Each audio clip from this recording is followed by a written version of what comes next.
गणेश उत्सव का जब जिक्र होता है तो माया नगरी मुंबई का जहन आपके दिमाग में आता है। जी हाँ, वही माया नगरी मुंबई जहां पर ऊंची ऊंची प्रतिमाएं आपको भगवान श्री गणेश को देखने को मिलेगी।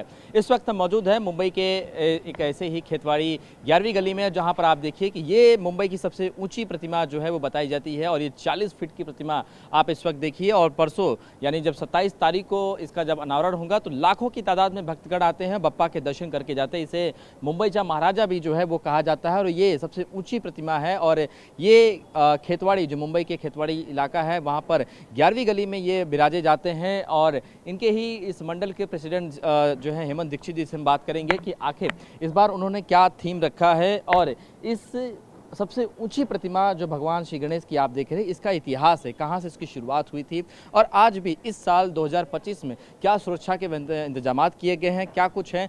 हेमंत जी, आप बताइए कि ये हाँ मुंबई का सबसे ऊंची प्रतिमा कही जाती है, जैसे मुंबई चा महाराजा आपने कहा, आप लोगों ने नाम रखा है, क्या इसका इतिहास रहा है और कितने सालों से ये परंपरा है कि ऊंची प्रतिमा सबसे ये बिठाने का है?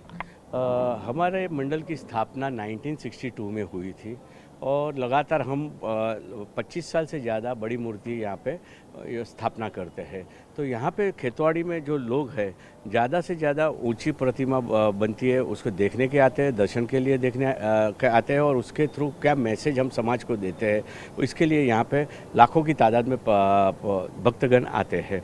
इस साल की थीम हमने, जैसे कहा जाता है कि गणपति जी का खुद का एक लोक है, जैसे विष्णु का विष्णु लोक है, यम का यम लोक है, ब्रह्मा का ब्रह्म लोक है, शिव का शिव लोक है। इस तरह गणेश जी का भी अपना खुद का एक लोक है, उसे कहते हैं स्वानंद लोक।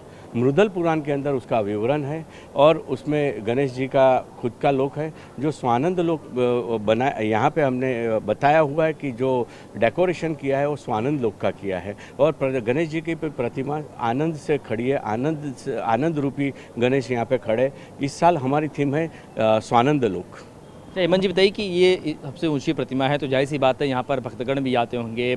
सुरक्षा के क्या इंतजाम आपके मंडल की तरफ से किए गए हैं और साथ में क्या कोई हादसा ना हो इस वजह से भक्तगणों के लिए क्या खास सुविधाएं इस बार आपने रखी है? हमारे यहाँ पे 350 वॉलेंटियर्स है, कार्यकर्ता है, जुड़े हुए हैं और सबकी यहाँ पे ड्यूटी दी जाती है।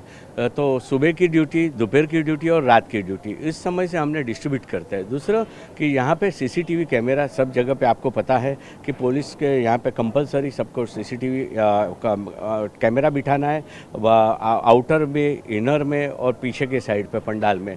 तो जिससे हम सुरक्षा की व्यवस्था और जो भी हमारे जो कार्यकर्ता हैं इनको ज़रा भी डाउट लगता है कि भाई ये मूवमेंट इसकी बराबर नहीं है, और पुलिस भी यहाँ पे ध्यान देती है कि जो भी उनको डाउट या शक, कुछ भी शक के दायरे में दिखते हैं तो तुरंत उनको वहाँ पे पूछताछ की जाती है। आप बताइए कि आप ये जो 11वीं 13 गली है ये क्यों फेमस है पूरे मुंबई शहर में? जो हमने सुना है कि रात रात में लोग यहाँ पे दर्शन करते हैं, लाइनें लगती है लंबी लंबी।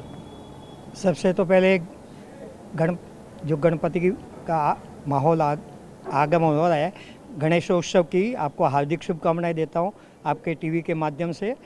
और एक खेतवाड़ी ही एक ऐसा एरिया है जहां हर गली में अपने अपने गलियों में गणेशोत्सव मंडल बने हुए हैं, वो अपनी गणेश जी की स्थापना करते हैं और इतनी बड़ी विशाल 1 से लेकर के 15 गली तक हर गली में गणपति विसर्जन मतलब विराजमान होते हैं। और यहाँ लाखों भगत आने का कारण यहाँ है कि यहाँ के आने पे सबकी मनोकामना पूर्ण होती है और यहाँ के गणेशोत्सव मंडल इतनी बढ़िया व्यवस्था करता है भक्तजनों के लिए कि उनको दर्शन करने में कोई तकलीफ नहीं होवे और उनकी सुरक्षा के लिए भी इतने बढ़िया इंतजाम होते हैं जिससे उनको किसी भी तरीके की परेशानी नहीं होती है। इसलिए भक्तजन यहाँ पे बहुत आते हैं, रात तक, देर रात तक, मध्य रात्रि तक यहाँ पे दर्शन करते हैं। और कार्यकर्ता जो है स्वयं सेवी कार्यकर्ता है, ये कोई पे वर्कर नहीं है, ये अपने आप की सेवा देने वाले कार्यकर्ता हैं और अपने भक्तजनों के, गणेश जी के भक्तजनों की सेवा करते हैं। इसलिए इन कार्यकर्ताओं का भी खूब खूब अनुमोदना करता हूँ और उनको धन्यवाद देता हूँ कि ऐसी व्यवस्था करते हैं। और सभी गणेशोत्सव मंडलों को मैं हार्दिक शुभकामनाएं देता हूँ। हेमंत जी, एक सवाल ये कि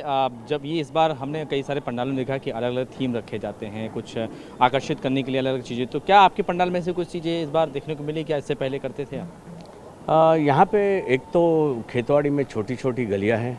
साउथ मुंबई, आप सबको पता है कि मुंबई कंजेस्टेड एरिया है, तो इतनी तादाद में भक्त आते हैं। तो यहाँ पे हमारा एक मैसेज हर एक खेतवाड़ी में ऐसा है कि अलग अलग आपको मैसेज दिखते हैं और हमारे तरफ से यहाँ से मैसेज ही कन्वे कर सकते हैं। जैसे भारतवर्ष या दुनिया भर में जो भी इवेंट्स होते हैं या कुछ घटना घटती है तो उसके गणेश माध्यम के द्वारा उसे हम भक्तजनों को दिखाते हैं। ये कितने दिन पहले आप लोग तैयारियां शुरू कर देते हैं, क्योंकि कई सारी मूर्तियां जो हैं वहीं पर बनाई जाती हैं फिर नम जाता है, तो ये कितने दिन पहले आप लोग तैयारियां शुरू करते हैं? हम इसकी तैयारी अप्रैल महीने से शुरुआत करते हैं। जब हमारी कमेटी बैठते हैं उस समय पे हम नक्की डिसाइड करते हैं कि भाई इस साल कौन सी थीम में जाएंगे और कैसे काम करेंगे और उसका रूप कैसा रहेगा और समाज में क्या मैसेज देंगे। तो उस तरह से हम लोग अप्रैल महीने से शुरुआत करते करते हम अगस्त तक आते हैं। अभी तैयारियां पूरी हो चुकी हैं कि कुछ बची खुशी हैं? भक्तों का इंतजार है कि कब 27 तारीख के आएँ और उमड़ पड़े पंडालों की तरफ?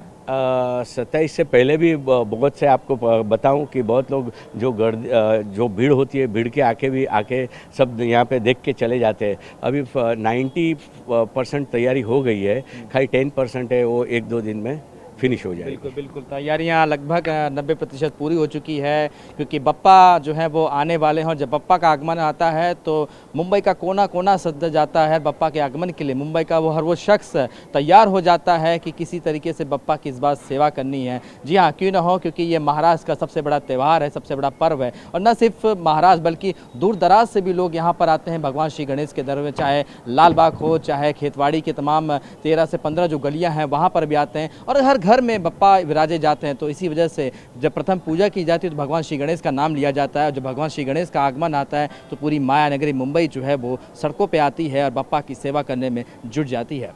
कैमरामैन सुभाषित दाम के साथ शुभम पांडे, टीवी 9 भारतवर्ष, मुंबई।